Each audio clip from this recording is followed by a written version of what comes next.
So today I'm starting, I guess, a series called paddleboards you find on Facebook Marketplace, or inexpensive ones for somebody who's looking to start out in paddleboarding. Maybe you've had an inflatable, or you're thinking of buying an inflatable.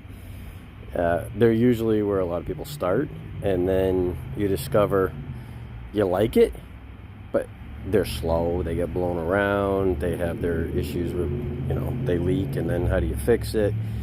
And you see people going faster on nicer boards, so you start looking for something else, and you maybe end up with, there's a couple other brands over there behind the swing.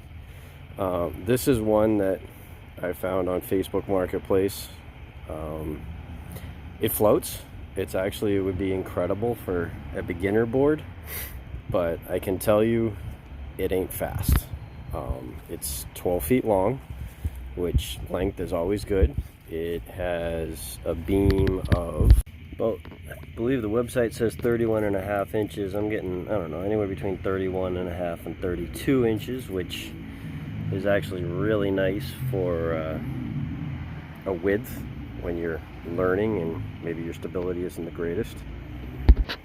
Now this is one that I bought used, and of course you have parts missing, like these right here should have some sort of a bungee cord setup or a net or some sort of place to hold your stuff. And if you go and look today, Liquid Shredder, that's the name of the company right there, they still in existence. I believe they're based out of Peru. It's like they make a lot of their stuff there anyways, but they do sell in other places like the US. And this is one, they have a very similar model, looks different, much nicer. This is obviously a very older design, aimed at fishermen. And I think this right here is where your leash attachment would be. That's always something you really want to look for when you get a paddleboard and you want to use a leash, unless you're on moving water that could drown you by holding you by the ankle, in which case connect it to your belt, something that's easy to release. But you want to have an attachment to the board so that the wind can't carry it away from you and you drown while you're trying to tread water. And you should have a life jacket on, but you need to have one with you anyways for Coast Guard regulations. The fishing ones they make today have actually more anchors, like those ones up at the bow back here, for strapping coolers, because a lot of people when they fish, they'll have, let's say, a cooler right across here. You put your bait in there, you put all your extra junk, your tackle box might be up on the front. Gives you a place to sit when you need to change from standing, and maybe even have some rod holders mounted on the cooler, and that way you can actually have a few different rods in the water and be casting and whatever, or even using the troll while you paddle between spots. I have used this board. I got a great price for it, but I am actually going to be selling it because it's not fast. It's very stable. It's directionally stable, which for a fisherman is awesome. It means you get it going and it'll go to a certain extent. The issue, notice how they made the top with rounded edges on the edges. That's nice. They don't scratch you up when you slide off or pulling yourself back on after you've jumped off of it because you needed to cool down.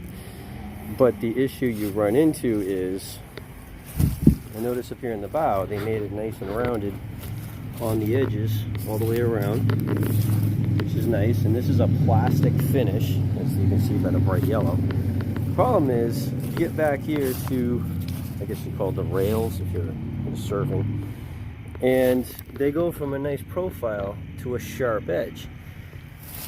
And I don't really know why they did that, because this right here is the part that anytime you're standing behind the handle on your board, if you're more than maybe 150 pounds, unless you're like a lightweight person, in which case a board this big is going to feel like an aircraft carrier, that drags in the water.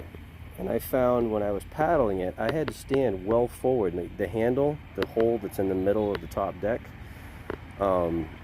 that's the balance point for the board. That's why they put them right there. When you're carrying, it's not dragging one end or the other. But that also gives you a good reference for where to stand with your body weight. And usually right behind that, on most boards, that's where you get your best speed. You step back a little for turning. Different things you can do. Driving into some chop, walk up forward a couple steps of the handle, get the bow into the water, and you won't get that splashing, smacking, and it won't kill your momentum as much. You might take some water around your feet, but you're on a paddleboard, you shouldn't be afraid of getting wet. But that sharp edge really slows this down.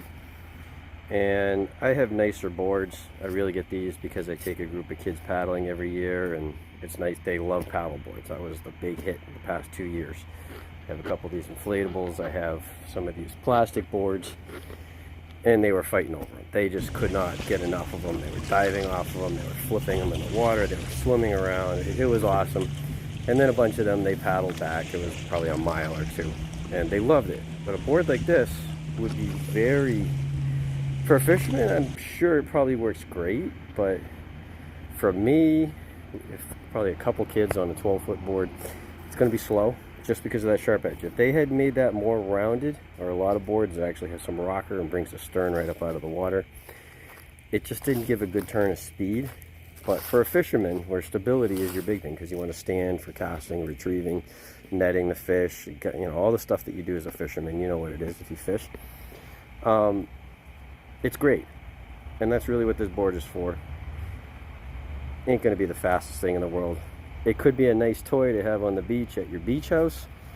It's 12 feet, but it's not too heavy.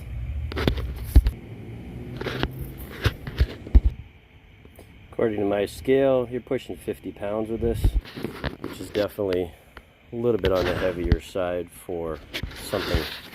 Now, like I said, if you're going to carry a bunch of coolers and gear and whatever, this is a great board. It has high volume, stability for fishing.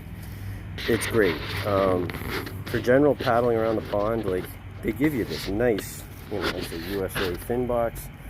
There's a nice good sized fin on here. Great directional stability already. You really don't need those sharp edges. I don't know why they did them, but that's the first one we have up, liquid shredder. And maybe I'll even get a video at some point of this on the water, but I found, to get speed, now if you do buy one of these for fishing, the area to stand was actually up here, which is a little bow down, just to lift the stern so that it didn't drag, and then I got more speed.